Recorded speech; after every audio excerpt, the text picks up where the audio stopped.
Dinda, maaf ya, telat ini tadi. Denta, ya. Iya, Gak apa-apa. nyari Kemana tadi? ini hadiah. Hadiah apa? Jadi tuh ada temen tuh mau nikahan. Terus bingung juga nih kira-kira tuh mau kasih hadiah apa ya. Terus sama, masa ya pandemi gini mau nikahan tuh. Ya kan nggak bisa, susah toh. Iya sih. Bagus. Nanti kita punya tamu, ya.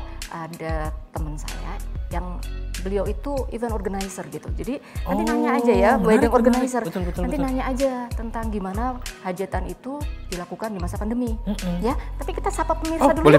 Pemirsa dulu, yuk. Wah, belum menyapa pemirsa dulu ini. Nah, selamat sore pemirsa semuanya. Ketemu lagi di Suara Perempuan Super. Ya, dalam Super ini kita akan banyak menginformasikan tentang perempuan-perempuan super, karya-karyanya, dan kita bisa berbagi informasi ya tentang ekonomi, budaya, hukum dan sebagainya. Karena perempuan itu bersuara, belajar, berkarya dan bersinar. Menyinari juga kaum laki-laki seperti betul. saya, gitu ya. Karena memang saling melengkapi. Betul, harus seperti itu. Menarik banget bahwa nanti tamu kita hari ini adalah seorang perempuan hebat yang sudah lebih dari 20 tahun menekuni bidang pelaksanaan atau pengelolaan wedding ya, atau wedding organizer, wedding planner. Dan tentu saja tidak hanya menyiapkan pestanya aja, tetapi juga menyiapkan pasangan itu untuk siap menjalani kehidupan rumah tangga. Sebagai suami istri yang selaras gitu ya. Menyiapkan semuanya, mulai dari paket pestanya dan calonnya. Enggak ya? Kalau yang itu enggak ya? Oke. Nah, tapi menarik nih ya. Iya, menarik saya. Beliau adalah Dhani Wigung dan nanti tentu akan bercerita banyak gitu ya. Tentang tadi relasi perempuan dan laki-laki gitu ya. Itu pasti menarik banget. Nah, itu dia Mbak Dhani, saudara. Sudah datang. Monggo. Aduh, senang sekali. Monggo. Terima kasih sudah hadir. Ini temennya Mbak Ninda. Iya, betul. Mbak Dhani Wigung. Kalau ini mah saya sudah tahu profilnya di mana-mana. Monggo. Siap. Lenggah dulu. Mbak Dhani itu masih sibuk kesana kemari ya, luar biasa. Kemarin barusan dari Batam, dari mana gitu kan. Betul, setimnya semuanya rombongan dibawa ke Batam loh, saya kemarin dengarnya juga gitu. Dan, Allah, tapi Mbak Dhani ini ngobrol-ngobrol dulu awal-awal pandemi kan sempet kayaknya juga kita banting setir semua ya. Oh iya, betul. Iya ya, apa yang terjadi dengan teman-teman kru dan sebagainya? Iya. Memang saat itu benar-benar kita semuanya shock ya.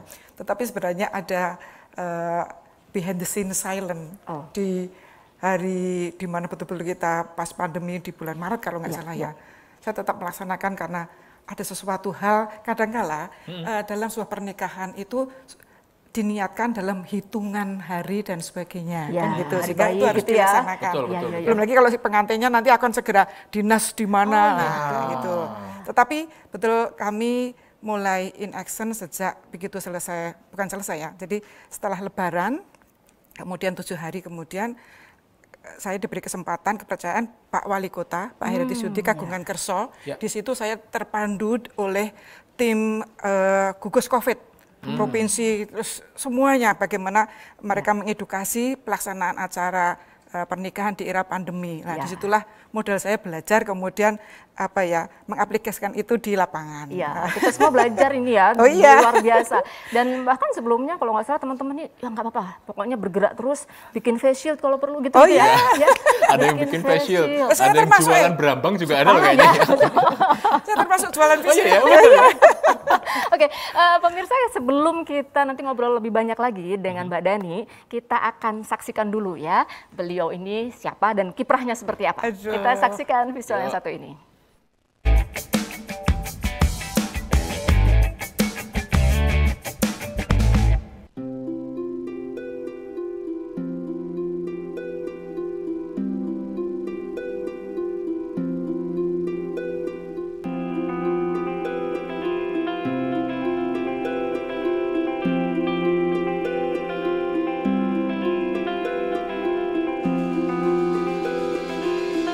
Siapa bilang menikah di tengah pandemi tidak bisa meriah? Dengan konsep virtual wedding, pengantin dan tamu undangan tetap bisa bertegur sapa melalui layar gawai, meski tidak bertatap muka secara langsung. Itulah konsep virtual wedding yang ditawarkan oleh seorang Dhani Wigung Sarjana Hukum sebagai salah satu konsultan wedding planner.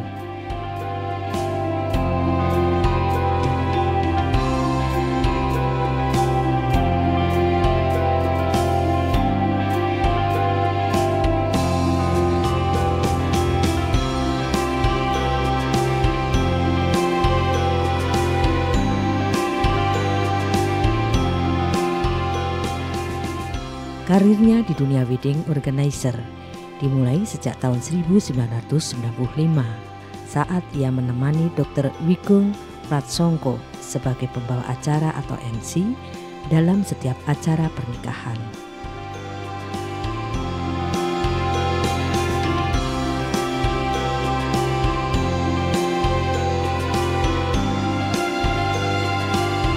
Kala itu ia memiliki kesempatan untuk mengikuti, mendengarkan, dan sekaligus belajar tentang acara pernikahan dengan tradisi Jawa.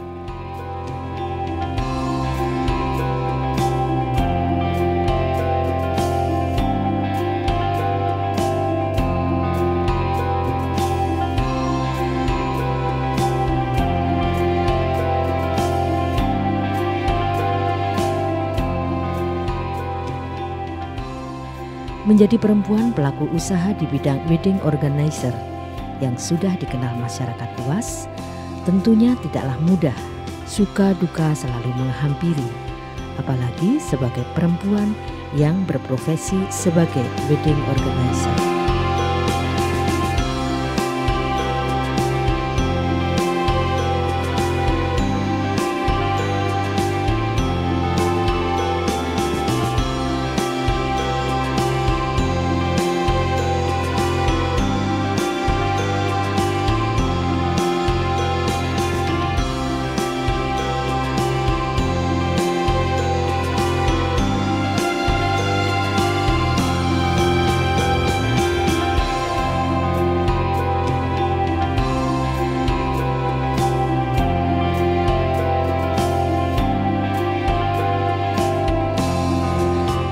Untuk mengetahui lebih lanjut siapa Dani Wigung, sarjana hukum, kita ikuti tayangan Super Suara Perempuan.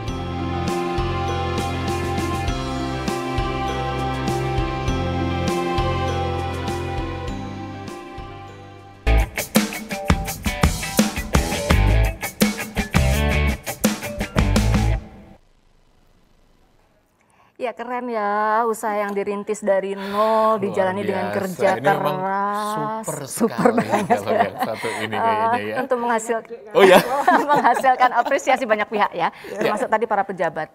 Ini banyak yang meminta bantuan Mbak Dani dan tim gitu, karena diketahui ini sebagai pengelola yang ngerti protokol gitu ya, punya skill protokoler gitu. Nah ini menarik banget. Mbak Dani, pengen nanya apa yang paling menyenangkan ya dari apa yang sudah digeluti Mbak Dani ini? Tentunya setelah semua acara selesai, terus kemudian mendapat apresiasi Sohibul Hajat maupun tamu berikut keluarga, itu kayaknya kerja keras itu kayaknya terbayar di situ gitu loh, dengan terima kasih, dan itu yang paling menyenangkan. Tapi kalau ada ganjelan apa, kadang-kadang menjadi nilai setitik rusak susu sebelah. Susah ya kalau gitu ya. Kita udah semuanya bagus gitu, ada satu titik sebenarnya tidak ada kaitannya dengan event acara, itu sendiri, acara kadang itu bisa melukai dari kinerja sendiri, kita. Seolah kita tidak memperhatikan semuanya ya. Dukanya agak ke sana. Jadi liku-likunya gitu ya, karena kan mengelola banyak pihak kan dari ya. Tidak hanya Sohibul Hajat sebenarnya Mas. Di hari H itu Sohibul Hajat kan sudah betul-betul menjadi wayang ya. Di hari H itu kami justru meladosi atau melayani keluarga, melayani panitia, dan melayani seluruh tamu undangan. Karena di semua step itu kita harus bisa menjangkau. Pelayanan kami kepada Sohibul Hajat itu adalah perjalanan mempersiapkan itu. Termasuk dengan calon pengantin, mereka harus siapkan apa, begitu hari H, mereka sudah lepas, wes lo Mbak Dani, pasrah, injih Pak lah. Saya memaksimalkan semuanya ada di sana, bagaimana ada koordinator keluarga bisa memobilisasi keluarga besarnya. Misalnya hal kecil saja ya, acara akad jam 7, ini kan pagi ya. Saya harus ambil ini komandannya keluarga ini untuk memobilisasi. Isu-isu harus bangun iya kan kami nggak tahu ini rakyatnya pada di mana, di mana ya kan, ini pegang. Terus belum lagi panitia yang kadang mereka tidak bisa hadir saat persiapan, saat ada briefing, mereka hanya dari H, terus biasanya kan Mbak Dani saya harus di mana, saya harus bagaimana, posisi saya harus bagaimana, itu kan juga harus kita sentuh. Belum lagi nanti kalau begitu tamu hadir, ini saya mau kemana atau ada protokol. Ini Bapak sudah hadir, ini duduk di mana, acara belum dimulai. Lah kata menikah. Sumber jawaban ya, semua pertanyaan ke Mbak Dani. Sutradaranya tuh beliau ya, kalau dalam film tuh sutradaranya beliau ya. Semuanya di sini. Iya ya, semua ke Mbak Dani. Makanya ini deteknya udah oke banget. Langsung kelihatan ya yang ditanya. Nah Mbak Dani, sebagai perempuan gitu, punya kendala nggak ini ngatur itu semua gitu? Atau justru ini menurut Mbak Dani, perempuan tuh hebatnya di situ gitu, bisa mengelola banyak hal bersamaan. Kan tahu kan aturan perempuan? Apa itu? Bahwa wanita itu benar. Benar ya. Saat wanita salah, berarti kembali ke satu ya. Kalau ini di quote ya nanti ya, kalau di quote ya nanti di bawah ya. Perempuan kelar hidup lo. Iya. Iya, mungkin karena perempuan itu lebih mudah untuk fleksibel saat bagaimana harus ngeladosi, artinya melayani, sedang itu ngeladosi lebih slow gitu. Saat calon pengantin ada masalah hal khusus gitu ya, kita sebagai penengah. Saat panitia atau keluarga mempunyai kepentingan itu macam-macam. Misalnya panitia juga ada yang kadang pengen carmuk. Oh, carmuk ya. Pansos ya. Pak Carmuk kelihatannya beliau ingin kelihatannya enggak apa-apa karena itu adalah kesempatan beliau ingin menunjukkan baktinya pada Sohibul Hajat yang saat itu beliau betul. mungkin atasannya kan ingin menunjukkan itu saya beri ruang. Oh, ini orang kayak gini nih, berarti saya malah justru saya manfaatkan. Malah serkep ya energinya itu kita ambil. Berarti harus menghitung orang per orang begitu ya? Iya, itu feeling. Oh, ini orang pengen tampil. Malah saya justru senang. Saya manfaatkan, saya berikan tempatnya. Sampai di mana kapan kamu harus muncul? Ayo silahkan. Itu berarti semangat dan kerjanya mesti bagus. Nah ini biarkan mereka mempunyai ruang sebentar. Gitu. Jadi memang betul ya, harus tahu karakter manusia gitu ya. Ini perempuan memang sangat luwes gitu untuk melakukan ini semua. Gitu betul. Ya, sehingga kalau untuk direct sesuatu pada yang kakung-kakung itu juga mereka gampang luluh ya, karena kita selalu dengan senyum ya. Kalau misalnya panitia atau Bapak nyun sewu, Bapak nanti lenggah di sebelah sana kan ini mau digunakan oleh keluarga. Kata nyun sewu Pak, oh ya Mbak, enggak apa-apa. Misalnya coba begitu. Kalau Denta gimana? Kalau nyun sewu nggih Bapak, udah aja udah takut ya nanti ya. Apa-apaan enggak mau. Saya diusir nih. Gitu ya, jadi keluasannya itu justru bisa luar biasa mengalirkan semuanya itu dengan baik. Yang saya rasakan begitu, kalau yang anak-anak muda ya kita ngeblend dengan mereka. Bro, gitu ya. Orang saya baik, ditandani cepet. Nah itu kan kalau misalnya Mbak Dani lagi timnya kan juga banyak laki-lakinya. Nah itu gimana terus memanage semuanya itu? Kalau cowok memang saya begini, lebih banyak tersupport oleh cowok-cowok. Pertama memang itu keinginan Mas Sugeng sendiri. Nah, untung kan saya, tidak dicurigai. Jadi Mas Sugeng yang pilihkan, saya yang mainkan. Mereka rata-rata kalau cowok itu keuntungannya lebih tangguh, tidak gampang baper. Kalau misalnya agak baper dikit, gembleng, apain lu? Gitu kan, gitu dari teman-temannya juga. Begitu. Belum lagi kalau terutama kita kan sering prepare sampai malam, event kadang juga sampai malam, hujan, deras dan sebagainya. Mereka santai aja, kok nggak kayak pulang, ntar Bu nunggu hujan, ini masih ngerokok-rokok dulu. Tapi kalau cewek kan saya harus care, gimana kamu udah dijemput belum, siapa yang mau jemput, ada yang nganter tidak, kan harus ekstra, seperti itu. Tetapi keuntungannya kalau cewek juga lebih fleksibel tadi, jadi ada di titik-titik tertentu ini perlu ada cewek. Di posisi yang lainnya ini harus cowok. Angkat kursi dan sebagainya kan juga lebih cepat. Saya juga angkat kursi. Gitu tetap ya. Padahal sanggulan tadi itu loh, padahal sanggulan jarian angkat kursi ya. Iya. Karena kadang-kadang ada situasi emergensi yang saya juga nggak bisa aleman, karena kadang-kadang situasi itu kan cepat loh Mas. Misalnya kita sudah setting nih, katanya informasinya Pak Naibnya hanya satu, misalnya dia akan nikah ya. Oh berarti saya tidak perlu setting kursi berlebih, cukup satu saja. Ternyata Pak Naibnya bawa 2, harus segera. Begitu Pak Naib dihadirkan, segera ambil set. Nah, gitu. Biar segera tertolong. Ya ngono termasuk ngresiki iki Mbak apa itu? Sepatu atau sandal gitu kayak ketok di kamera kan kasihan ya. Aku bahasanya kok. Iya enggak apa-apa, campur malah asik enggak apa-apa. Sandal sepatunya siapa Mas? Misalnya nih kan kita di satu rumah gitu ya. Terus orang tuh mungkin biasa copot sandal, copot sepatu. Padahal itu kan harus tampilan rapi ya. Enggak malah kabeh dicopot gitu. Kadang-kadang saya Mas diagem aja, kan ada mereka nggak nyaman lah. Terus numpuklah si sandal itu di depan pintu masuk ruang tamu yang menjadi akses utama. Begitu acara udah mau mulai, tadi udah dibersihkan kok gitu lagi. Ya udah saya nyingkiri sandal, ditoto sing api apa. Luar biasa. Sampai detail itu ya. Sampai detail itu terpikirkan. Dan ini memang dari dulu Mbak Dani itu sejak kecil, sejak muda seneng memang memimpin gitu ya. Jadi ketua kelas. Mantan ketua kelas. Nah, itu dia ya. Saya itu masih ingat, saya itu termasuk troublemaker. Oh gitu. Karena begini, yang pasti saya ingat itu apa? Ada absensi waktu dulu ya. Terus nama saya itu dikelungi dua kelungi merah. Karena? Saya dan teman saya nggak tahu. Paling usul mesti paling usul. Ya, kira-kira apa ya kayak gitu. Soalnya yang satu lagi, ini troublemaker juga. Oh iya. Lagi saya troublemaker. Jadi nggak pernah jadi ketua kelas. Oh nggak pernah ya? Nggak pernah. Berarti jiwa memimpin ini itu tumbuh seiring perjalanan waktu gitu ya, karena pekerjaannya begini ya harus. Mungkin karena postur saya besar, tinggi di antara teman-teman sepermainan sehingga dianggap itu semuanya kan manggilnya mbak gitu, jadi kayak temua gitu ya. Padahal ya saya anak-anak. Ya begitu. Ya terus beriringnya waktu juga demikian. Hampir rata-rata kalau di tempat komunitas saya juga termasuk yang besar sehingga dianggap yang lebih tua gitu ya. Terus akhirnya ngomong, ditambah lagi ya mungkin itu tadi terdorong juga dari Mas Wigung juga mensupport. Kadang-kadang saya kan kok orang mempercayai begini kenapa ya? Kalau gitu ini sharing ya. Mas Wigung kok bisa percaya diri gitu kenapa? Nah, kalau orang udah menyerahkan ke kita berarti mereka memandang kita mampu melakukan itu. Jadi kamu lakukan itu semaksimal yang bisa kamu lakukan. Nah, itu yang membuat saya oke, begitu saya mendapat kepercayaan begini, oh berarti saya harus bisa tunjukkan.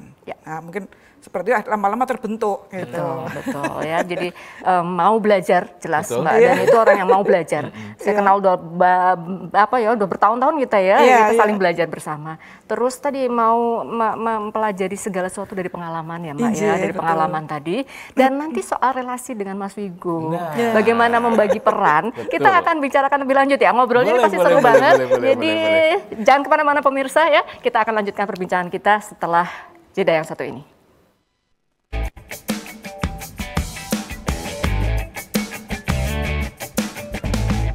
Ya, kita lanjutkan perbincangan kita dengan Mbak Dani yang luar biasa. Tapi ini kok Genta ini loh, kita kok nggak sopan ya kita. Kalau Mbak Dani ini pasti sangat paham. Harusnya kalau ada tamu langsung disajikan unjukan. Nah, nanti Dinta minta tolong ya. Pas manten itu boleh nggak sih ngunjuk di tempat itu, boleh nggak sekarang Pak? Boleh, sebentar kemudian ngunjuk terus harus di masker lagi atau visit lagi. Begitu ya, sudah kalau gitu saya siapkan dulu nih. Di masa pandemi ini pasti perlu protokol tersendiri ya Mbak Dani ya. Iya, apa yang paling menonjol gitu Mbak Dani? Apa yang tadi, masker pasti harus ya. Kemudian apa pengaturan apa? Standar prokes itu pasti cuci tangan, kemudian pakai masker, terus ya hal prokes standar ya. Sementara dalam agenda di acara di tempat akad nikah terutama itu dari pihak KUA sendiri juga punya persyaratan, misalnya mereka yang duduk bersamaan di satu meja akad nikah itu juga harus antigen. Ini tidak lain karena juga untuk melindungi Pak Naib KUA-nya kan beliau banyak ketemu orang asing gitu kan, terus ya biar untuk sehat semua. Matur nuwun. Paham ini saya KUA ya ampun. Alhamdulillah tidak jadi dehidrasi saya. Makasih ya Denta. Jadi semua saling menjaga kok ya Mbak Dani. Itu intinya kan semua saling menjaga. Kita semua ketemu dengan banyak orang, maka kita jaga sendiri ya. Baik. Jadi itu yang paling harus dipastikan. Prokes harus ya. Pasti.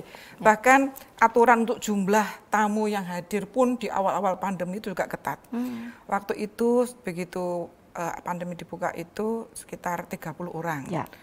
Maksimal ya, maksimal. Iya, 30 itu sudah orang. Keluarga, sudah. Iya, pokoknya terserah. Iya, sudah. Udah Oh. itu 30 orang. Terus habis itu terus 50. Ya. Terus sudah mulai berjalan sampai ke 300 tamu dengan syarat-syarat prokes yang baik juga. Setelah itu terus PPKM. Ya. Jeleng gitu kan. Turun Anjlok lagi.